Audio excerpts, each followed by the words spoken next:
Welcome back everyone, it's Charlie. This is going to be my new Guardians of the Galaxy 3 video. James Gunn just made a bunch of big announcements. Vin Diesel revealed a bunch of big details, so we gotta break it down. There's a whole bunch of Easter eggs.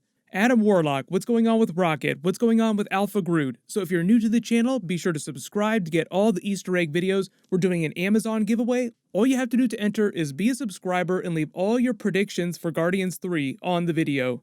So we'll just go down the list here, starting with number 5. Guardians 3 will take place after the events of Thor technically, but originally it was written to take place before Thor 4 Love and Thunder. If you don't remember, before it was cancelled, it was actually supposed to come out July 2020 originally. We were supposed to get Guardians 3 this year, but then when they cancelled that, they took it off the schedule. As their Marvel Phase 4 plans changed, they decided to do Thor 4 Love and Thunder as the Mighty Thor storyline. They still had that hanging plot teaser at the end of Avengers Endgame with Fat Thor leaving with the Guardians. Originally, they would have resolved that at the beginning of Guardians 3. I just posted a big video on Thor 4. Taika Waititi did a big live stream revealing a bunch of details, concept art, and teasers for the movie, so I'll link that at the end of this. But he also revealed that Thor is not going to be Fat Thor during Thor 4 Love and Thunder, and the Guardians will cameo at the beginning of Thor 4.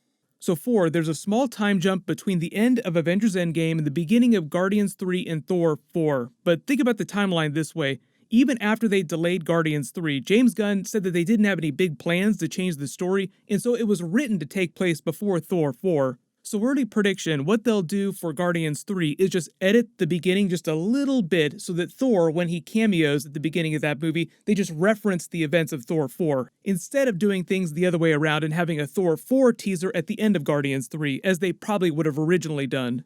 And now because the first cameo, the Guardians cameo, is happening at the beginning of Thor 4, it'll be Taika Waititi shooting that scene, so it'll be whatever his idea is for the Guardians inside Thor 4. And presumably James Gunn will just give him some notes for how he's going to leave the Guardians so that things make sense when Guardians 3 picks up. So just based on what they're saying, it sounds like Guardians 3 will take place pretty close in the timeline to Thor 4, even though Guardians 3 won't be released till at least 2022 or 2023.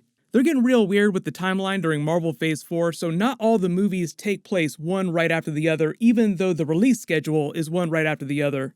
They did the same thing for Guardians of the Galaxy 2, where it takes place firmly in the middle of Marvel Phase 3, but it only takes place in the timeline a couple months after the events of Guardians 1. Number 3, addressing the Alpha Groot in the room. So Vin Diesel did a bunch of interviews for his Bloodshot movie earlier this year, and that was when he revealed all these big spoilers and details for Guardians 3 and Thor 4. This is the clip of him mentioning Alpha Groot. Thor will also, the director talked to me about how Thor will incorporate some of the Guardians of the Galaxy, which would be very interesting. Nobody knows, but maybe I shouldn't have said anything. But I only have 2 words about that character, and it is Alpha Groot. So you all ask, what is Alpha Groot? It sounds like the craziest, biggest, most awesome version of Groot. Well, James Gunn actually piped up on Twitter about this because people were asking him, what does Vin Diesel mean? Alpha Groot, this sounds crazy, what's going on? You could kind of feel that James Gunn was a little upset by this because he doesn't want to give anything away. He wrote the script a long time ago, and like I said, they're not changing the script, so whatever's happening to Groot during the movie, it's been decided a long time ago. But it sounds like Vin Diesel actually did give something real away, so he's just playing coy, saying, I have no idea what he's talking about. Maybe he just means the most awesome version of Groot.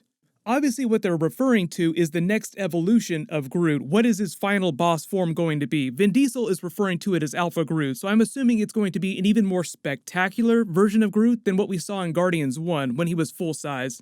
The thing about his species is that they don't stop growing. He can keep growing. They've changed him a little bit from the comics and the way his powers work. So what James Gunn did when we got to Guardians 2 and Dancing Baby Groot started growing up and we have Teenage Groot now, is that he said that's closer to being Groot's offspring instead of being just a regrowth of the original Groot himself, like it is in the comics. In the comics, if Groot gets blown up, he can regrow his entire body from a single twig. So you put him in a planted pot and you grow him back. He's the same version of Groot. But apparently that's not the case in the movies.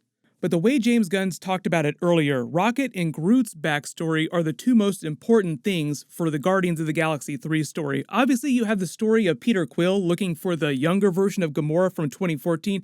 She's still running around. She didn't have any of that character development. She had no attachment, emotional or otherwise, to Peter Quill. So she just took off when the battle was over. Nebula's probably going to be the one to win her over, and it's going to be more about their sisterly bond, and maybe Peter Quill will get some play by the end of the movie. Maybe he'll start to win her over slowly. But really, it's more about Nebula and Gamora's storyline. So when James Gunn was talking about the movie on Twitter, he was talking about how important Rocket's past trauma, confronting that in the scars on his back, what happened to him, how he was created, is going to be to the story of Guardians 3. So think about the Guardians movies this way. Each of the movies has had some sort of confrontation with a father figure. Like the first movie, you have Thanos as the father figure. In Guardians 2, you have Peter Quill confronting his father, Ego the Living Planet. So because so much of Guardians 3's story is going to turn on Rocket's backstory and Groot as well, it sounds like they'll be confronting Rocket's quote-unquote father, if you want to call him that, the person that created Rocket Raccoon.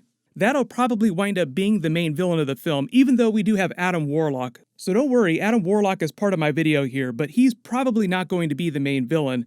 There are actually some clues about who created Rocket Raccoon in the movies. This is James Gunn's quote right after Guardians 2 came out when he was talking about the future of the characters in the MCU. He said, "We're going to learn more about where Rocket comes from in the coming sagas. It'll be a little bit different from the comics. We already know a lot about where he came from. It's a little bit more horrible than it is in the comics when you come down to it. We will learn more about that." We know that Rocket comes from Half-World. We got them in the lineup during Guardians 1. That's confirmed. That's where he comes from in the comics, but they're going to do a different version of his backstory in the movies. James Gunn is known for doing really weird, really deep-cut comic book characters, so who created Rocket Raccoon in the MCU? Well, there's a really big Easter egg for it during Guardians of the Galaxy Volume 2. After they escape that Sovereign fleet at the beginning of the movie and they meet Ego, the planet that they land on is called Burhurt, which is an anagram of Herbert, the High Evolutionary's real name, Herbert Edgar Wyndham, who also appeared for the first time in the Thor comics, so now you can kind of see the fun of including Thor in a cameo during Guardians 3. One of his trademark things that he does in the classic comics is evolving animals into humanoids that could walk around and talk, just like Rocket Raccoon. So just remember that James Gunn said that Rocket's origin in the movies is going to be different from the comic book story. It'll be way darker. So because each of these Guardians movies is about the Guardians confronting their past trauma head-on, the way Peter Quill did with Guardians 2 with Ego the Living Planet, confronting his trauma over the death of his mother, Groot sacrificing himself in the first movie, it sounds like Rocket's going to be confronting his past trauma in his creation through this high evolutionary villain. They got into that a little bit during Guardians 2 when Yondu was giving him the business. I understand why you're such an asshole to everyone else, because I used to be just like you. And it was mostly about them projecting their trauma onto the rest of the people around them. So everyone post your high evolutionary theories in the comments below. James Gunn did meet with Mark Hamill a couple years ago about doing a project together. Now Mark Hamill says that he hasn't been offered a role in a Marvel film, but I think he would be a great version of the high evolutionary if they want to do that. Then obviously number 1 WTF, Adam Warlock, hatching from his chrysalis cocoon and the Sovereigns setting him to the task of destroying the Guardians of the Galaxy until they're able to win him over and it becomes a big play on his original comic book debut. If you're not a big Marvel comic book reader, Adam Warlock was created to be a weapon by this super advanced race. Eventually he turned into something of a space Jesus. That's kind of the way they used him for a long time in the comics. My assumption is the MCU version of Adam Warlock will be a little bit different with a lot of Easter eggs and references to his comic book origin, in the same way that all the other Guardian characters are different from their comic book versions. But as they teased in the Guardians of the Galaxy 2 post-credit scene, he is created to be a perfect being. It's a little bit like Ultron creating Vision to be a perfect being. I do like the idea of Adam Warlock eventually joining the Guardians team like he did in the comics, but I'm not totally sure long-term what Marvel's plans are for the Guardians characters, because Chris Pratt said that he wants to stick around and be in more Marvel movies, and there will be more space-based movies like Nova, the Captain Marvel sequels. Thor Love and Thunder is the first time that they've done a 4th movie for a big franchise like that that's not an Avengers movie. But James Gunn did say that Guardians 3 is the end of the arc over these 3 films that he's done for these characters, so don't be surprised if they cycle the Guardians roster at the end of Guardians 3 somehow. Everyone let me know in the comments, what do you want them to do with the Guardians team if they don't do Guardians 4? Which other movie do you want them to show up in next? If you didn't see my last video, I'm also in the middle of an Avengers Infinity Saga rewatch video series where I go through each of the movies in the MCU, pointing out the big Marvel Phase 4 Easter eggs that we missed the first time.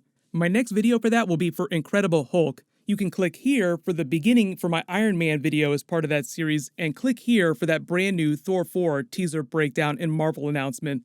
Thank you so much for watching, everyone stay safe, I'll see you guys tonight.